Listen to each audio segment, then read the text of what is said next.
bringing you the news and information you need from the people making a difference.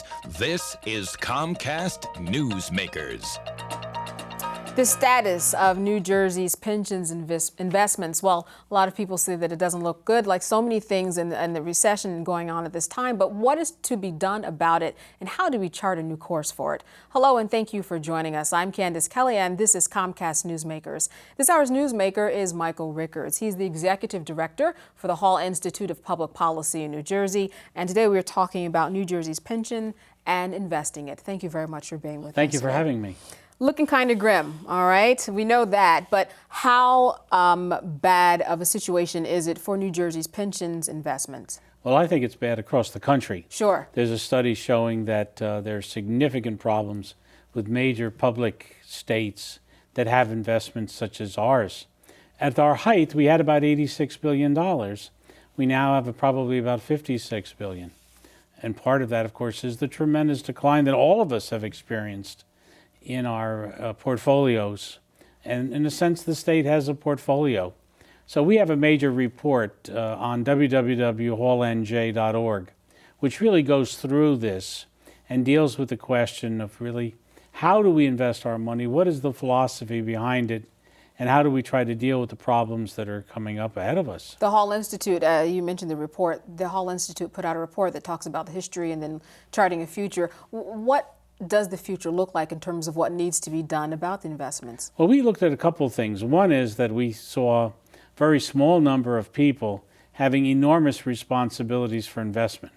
And we advocated a larger staff. We only have about 75 people that are managing a portfolio that huge. The second thing is, of course, we have to look at the whole question of the benefit structure that we have, and we're going to be taking a look at that in the future as well. The state of New York, the governor came in with a major proposal to deal with their pension problems, and so they're looking at it as well. So I think that magnifies the basic problem that we have now, which is, of course, with high unemployment rates, people are finding they have to stay longer because they can't afford to retire when they wanted to. But on the other hand, there aren't a lot of places where they can stay, especially at their high salaries. Now, and so they're really caught in a bind. Have you been getting support from the state of New Jersey and the politicians, especially Governor Corzine?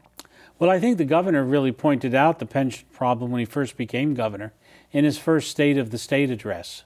And the politicians, of course, along in the legislature, along with him, see the problem. Acting Governor Cody put together a really good panel to try to look at the problems back in 2005. So I think the question now is really not that we don't know what the problem is, but it's really tough to have the will to figure out what to do. And do you think that there will be a will, so to speak? In other words, is somebody looking at this to a point where they're coming up with a solution? Well, I think people are looking at it. I don't know if they have a solution. Right now, the governor, as you know, has suggested that there be a kind of a partial holiday on contributions because the towns and the municipalities are in such a tough strait themselves. They're having a very difficult time to contribute to the pension. So he's talking about really a kind of partial holiday for a while. The question is, what happens when the holiday is over? Are they going to be able to pay it back? They say, well, they will, but I don't think so.